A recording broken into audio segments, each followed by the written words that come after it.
Well there.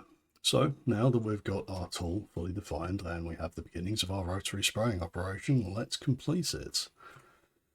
So the first thing that we want to do is under strategy, we're going to want to define the correct axis, which is going to be Z. We're going to want to go back into setup and enable flip wrist and rotate E1. Otherwise we're not going to get very far in a hurry. So going back to strategy now.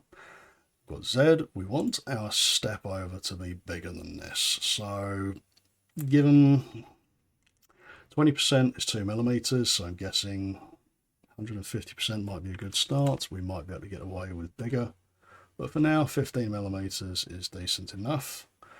We're going to keep our tool orientation to the axis. We are going to maintain the direction both ways along the curve, and I am actually going to suggest that we go with linear because that gives much better coverage of the actual part itself in terms of what's scanned. So obviously if you're using either feature scanning or tracker marker scanning, you want as much repeat motion as possible just so the scanner can verify its exact location in space. So using linear generally makes more sense. Any kind of toolpath that will recover some of the same ground is generally good. We don't necessarily need to stick with as tight step over as this, but I'm going to do so for the sake of this anyway. I'm going to go back to job assignment now because ideally we're only really interested in the helmet itself. So let's grab these faces and we're going to regenerate our toolpath. Now, as we can see, it's automatically defaulting to coming into here, which is not really ideal. So we're going to have to go through the axis map. We are also going to have to take a look at our safe form as well. So fortunately, the safe surface comes up as a cylinder. That's good because that is absolutely what we'd be aiming for normally anyway. Quite often with several operations it'll come through as a plane, which doesn't really help us as soon as we engage a turntable. One of the things that is worth noting as well is avoid collisions. This is vitally important. It's not just like when you're carving and you get a little nick and you think, oh, I'm going to have to patch that later on. Yeah, if you're breaking 3D scanners at the same time, that gets expensive very fast. So yeah.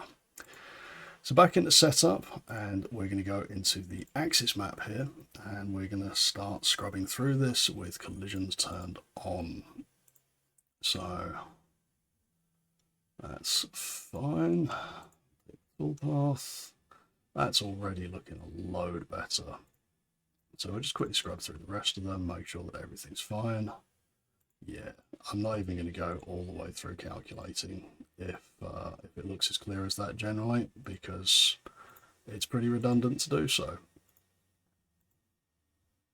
But the good thing about rotary operations like this is generally they're very simple once you've got your basics set up, which is precisely what we did here. So update the toolpath. Map again.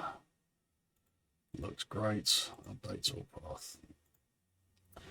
Now, the keen-eyed among you may notice that with a linear rotary toolpath like this, and yes, that is a very odd combination of words, you're not going to get any variation in the orientation of the tool. Now, obviously, with 3D scanning, you want to retain visibility on as many markers as possible, so this is not the absolute ideal.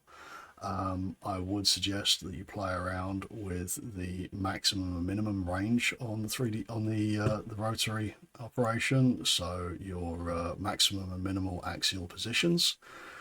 But for the sake of demonstration in this one, I won't, because it's very easy to get lost in the weeds doing that. But we're going to very quickly simulate this, and we can see that we're going to get pretty good coverage generally of what it is that we're doing here. Now, as I say, the further up the helmet you go, the less direct face-on tracking you're going to get. So that's why I'd look at possibly trimming that off. but to get maximal coverage of the overall object, this is pretty good and definitely worth pursuing. So I'm just going to quickly speed that up so we can see when we're done, we've actually got the entire object covered with scanner visibility, or in this instance, a spray gun. And that should pretty much see us through to our next operation, which is going to be contour driven. So once this is finished, I shall see you in the next video.